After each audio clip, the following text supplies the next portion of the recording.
Well, let's speak now to ANC National Spokesperson Mahlengi Bhengu-Motsiri, joining us now to get her party's perspective on what the EFF conducted yesterday, which they termed a very successful national shutdown. How does the ANC see it? Thank you very much, Collie. Happy Human Rights Day to you and your viewers. We issued a statement, a very short statement yesterday, reacting to what was termed a shutdown, and saying that we note the fact that a majority of South Africans, patriotic South Africans, decided not to support the notion of shutting down the state and shutting down the country, but acknowledged the right of the protesters to protest, which is enshrined in our constitution and is protected. And so as the ANC, we noted the fact that what was supposed to have been a shutdown became a protest like any other protest that should take place in our country and is protected in our constitution. Yeah. In the face of rising crime, Ms. Bhengu-Motsiri, not only rising crime, but very scary criminal conduct that is taking place in the country. I'm talking about assassinations. Some of those have gone unresolved, and you have people that have suggested that the way that state resources were deployed to monitor this particular protest or national shutdown, it was hugely unnecessary. How do you react to that? Well, I suppose if you are a constitutional democracy and you have a president and a government elected through democratic means, and you have a political formation that says we are actually going to get this person to step down, we're going to get him to resign by hook or crook without following available means at the disposal of a party that is even represented in parliament, you then have to ensure that you utilize the state security resources to protect the constitutional democracy. So I would say that that was a special operation. It was important. It was important also to do it because when government is brought to office and security forces entered into a social contract, therefore, with the people of this country to secure the people, to secure the country and its resources, and to protect and safeguard the people. So I would say that the security cluster as a whole, and are enjoined to promote and protect citizens.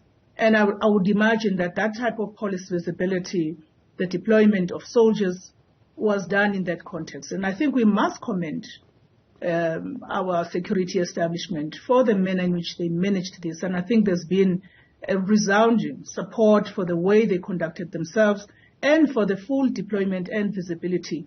And this is in line, in the light of very inflammatory statements made by the leadership of the freedom fighters about we're going to shut everything down, no one goes to work, we're staying away, there will be no businesses operating, the economy is going to come to a standstill. All of that is recorded in several statements of the economic freedom fighters. So I don't think that any government worth of respect can sit back and not do something about it. Of course, we think that also the July unrest served as a way of comparing how the security establishment needs to react and be proactive. And this is what we saw yesterday. There are those, Ms. Bhengu, and I'm going to actually try and bring in what you have just said, that this was a special operation given that there was a demand for President Ramaphosa to step down.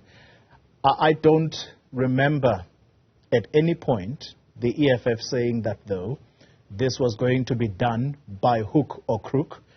These are your words.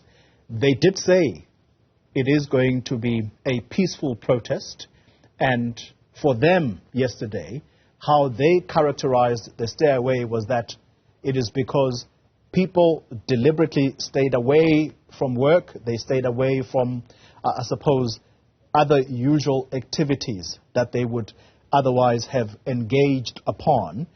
So the criticism there is that for a party whose electoral support has been declining over the years, your heavy reliance on deploying state security forces to monitor a protest like any other, as you have just said, that speaks to a party that is worried and that is, frankly, no different to how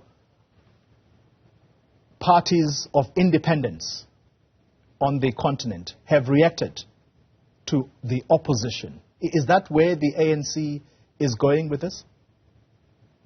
I don't think so. I would rebut that only for several reasons. One of which is this is not the ANC that deployed the army, which is something that obviously is common sense. But it's important to clarify that statement that you're making, talking about the party. So I don't want us to conflate the party and the state.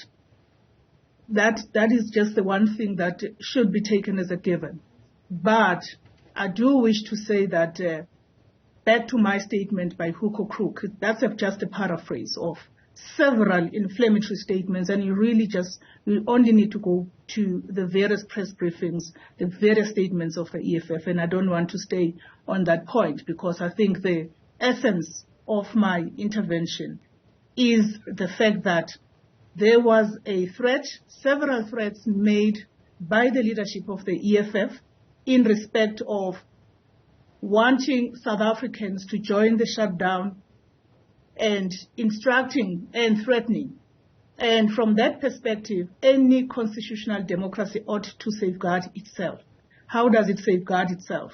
One of those instruments, in fact, that are provided for in the Constitution is the role of police services, is the role of the armed forces. So that is the one thing that I want to speak about. In respect of the waning support of the ANC, I suspect that's a separate matter.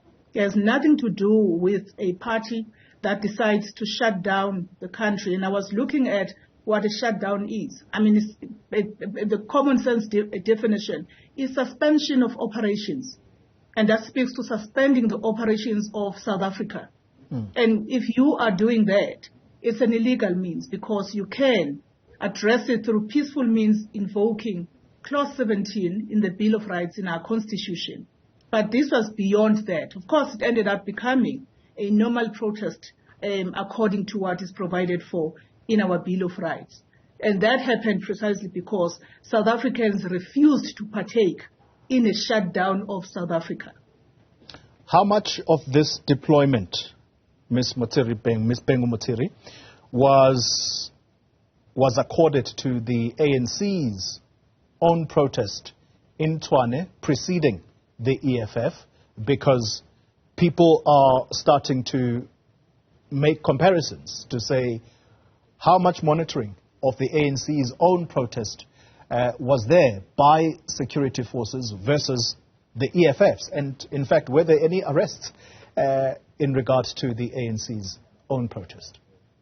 I would actually address the question slightly differently by saying that what also occasions a lot of police visibility when the EFF is marching? What has led to that state of affairs? Because there is a record of violence. There is a record of lawlessness. There is a record of looting.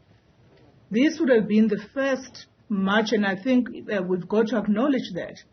And we are not going to comment that also because any marcher, any organization that puts together protest action in South Africa has got to do it in accordance with applicable laws of the country. So there's nothing to actually comment about it, but perhaps we're beginning to do what ought to be done by self-respecting organizations. I have to step in now, here. I have to step in here. Okay. I have to step in here, ma'am, and say to you that there was the famous protest that was led by the EFF to the Johannesburg Stock Exchange. I don't remember any looting that occurred at that time. And again, I'll be quick to say to you, you made reference to the July unrest. You and I will remember distinctly what people were saying during that protest, and that was that it was the arrest of former President Jacob Zuma that they had decided to do what they did. And so I think that you've got to thread very carefully and perhaps re-examine your statement. I want to go back to respond to your question because it is incomplete, the response that you wanted from us.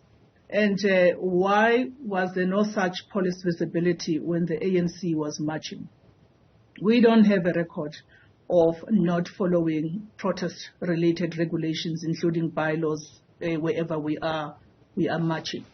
As an example, Commissioner Mkhwanazi in KZN yesterday morning says that when asked by the ENCA reporter about the marching routes, the routes that the EFF fighters would be using, says that we're going to be all over because we have not even been presented with a protest plan. Now, it's unheard of that you can even proceed marching without relevant authorities being provided with a protest plan that would include the routes and so on, which is why you ended up having fighters going all the way to Florida Road to various parts of Durban and had to be stopped. And this is now the sticking to the point about, do you march within, the required regulations? Now, back to the issue related to the fact that this is not the only march that the EFF has embarked upon that was peaceful.